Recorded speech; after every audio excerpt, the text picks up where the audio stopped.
શ્રી પ્રતાપરુદ્ર હનુમાનજી મહારાજના સાનિધ્યમાં અને દત્ત પરંપરામાં પ્રગટેલ તમામ ચેતનાઓનું પ્રગટ સ્વરૂપ એવા ભગવાન ઔદુંબરની છત્રછાયામાં અવધૂતિ આનંદના પારાયણના માધ્યમથી અવધૂતિ ગંગામાં માનસી સ્નાન કરવા માટે અત્રે ઉપસ્થિત સર્વે ભક્તોના હૃદયમાં બિરાજેલા ગુરુ મહારાજના ચરણમાં પ્રણામ.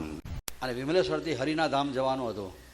નૌકામાં બેસીને રેવા સાગર સંગમ પાર કરવાનો હતો. તે વખતના અનુસંધાનમાં આ ભજન છે.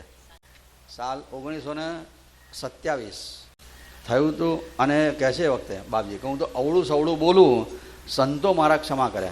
આ અવળવાણી આવી બધી બોલું, સંતો બધા સમજે અને ક્ષમા કરે. એ કોઈ એને ગંભીરતાથી લે નહીં. આ ઓસડિયું છે પણ લોકો માટે અજાણ્યું છે. આ બધી ગંભીર વાતો છે પણ સામાન્ય માણસ માટે અજાણી છે, દવા છે તે.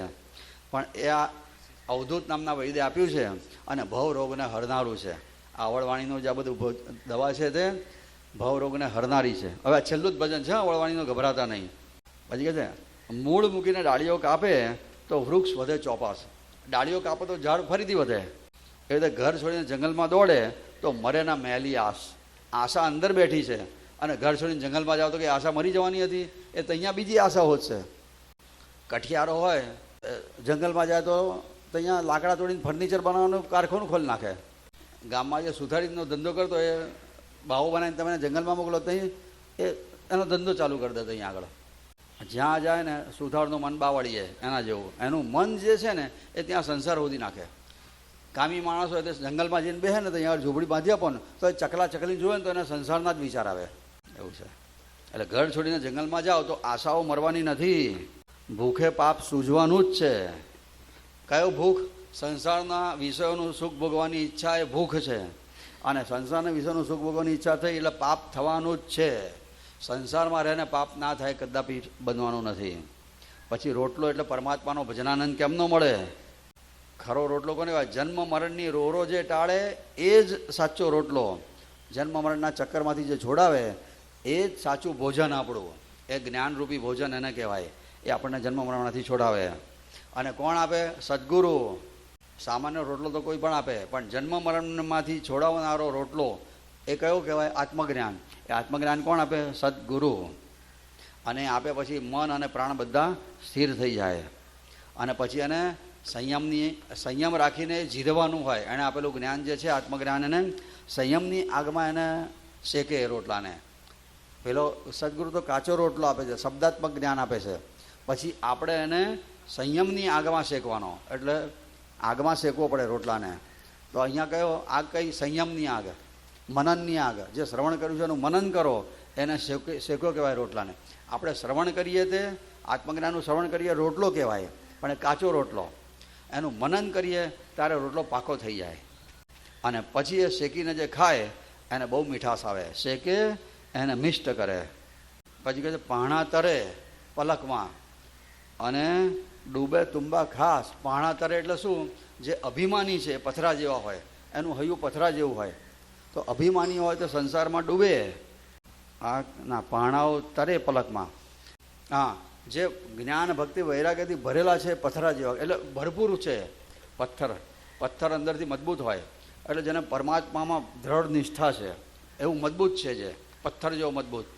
અને જ્ઞાન ભક્તિ વૈરાગ્યથી જે ભરપૂર છે અંદર, ભરપૂર એનો પરમાત્મા પ્રત્યે પ્રેમ એનો ભરપૂર છે, એ એક પલકમાં તરી જાય. અને ડૂબે તુંબા. તુંબા એટલે હલકા માણસો, જે હલકું કામ કરે, હલકું જીવન જીવે, વિષયોમાં જ રચ્યા પચ્યા રહે, એ હલકું જીવન જીવનારા બધા સંસારમાં ડૂબે. એવું આ ભવસાગરનું પાણી ચારે બાજુએ ફેલેલું છે. દૂરથી ઉજાસ દેખાય અને દિશે દૂર ઉજાસ. દૂર એટલે આ સંસાર ભવસાગરની પાર આત્મજ્ઞાનનો પ્રકાશ દેખાય છે. દિશે દૂર ઉજાસ એટલે ભવસાગરની પાર સામેના કિનારે કંઈક આત્મજ્ઞાનનો પ્રકાશ દેખાય છે, ઠંડકનો પ્રકાશ દેખાય છે. પણ હાંકણનારો ઉલ્લુ. ઉલ્લુ એટલે ઘુવડ. ઘુવડના હાથમાં આપણે સુકાન સોંપ્યું હોય તો ઓળખું પછી ડૂબી જ જાય ને. પછી ઓળખું ડૂબું જ કરે. આપણું સુકાન કોને આપવાનું? ઘુવડના હાથમાં નહીં, હંસના હાથમાં આપવાનું, પરમહંસના હાથમાં. અને પરમહંસના હાથમાં જો આપણું સુકાન સોંપ્યું તો શું થાય?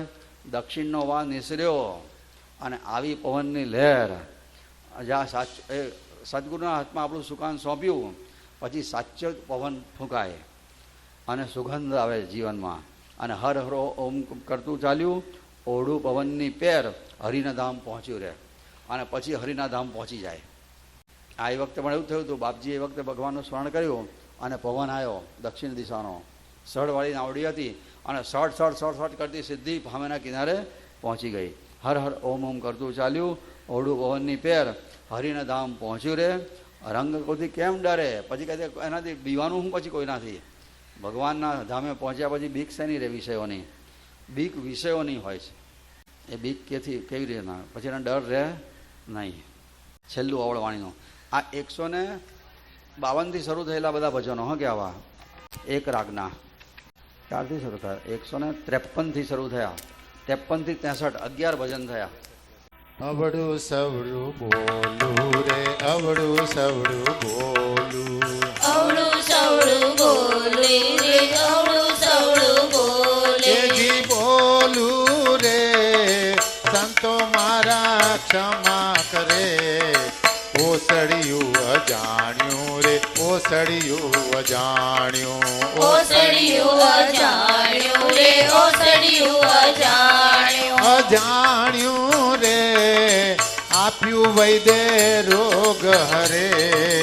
અવળું સવળું બોલું રે, અવળું સવળું બોલું, અવળું સવળું બોલું રે, અવળું સવળું બોલું. મૂળ મૂકીને ડાળાઓ કાપીએ, વૃક્ષ વધે ચોપાસ.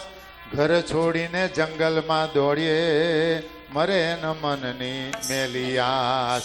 ભૂખે પાપ સૂજે રે, ભૂખે પાપ સૂજે, ભૂખે પાપ સૂજે રે, ભૂખે પાપ સૂજે. જી સૂજે રે, રોટલો તે કેમ મળે.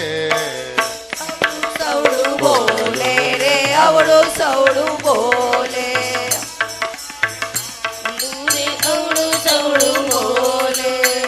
જન્મ મરણની રોજે ટાળે, રોટલો તેજ પ્રમાણ.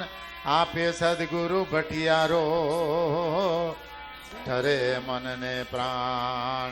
સંયમની આગે, સંયમની આગે, સંયમની આગે રે, સંયમની આગે. આગે રે, શેકી એને મિષ્ટ કરે.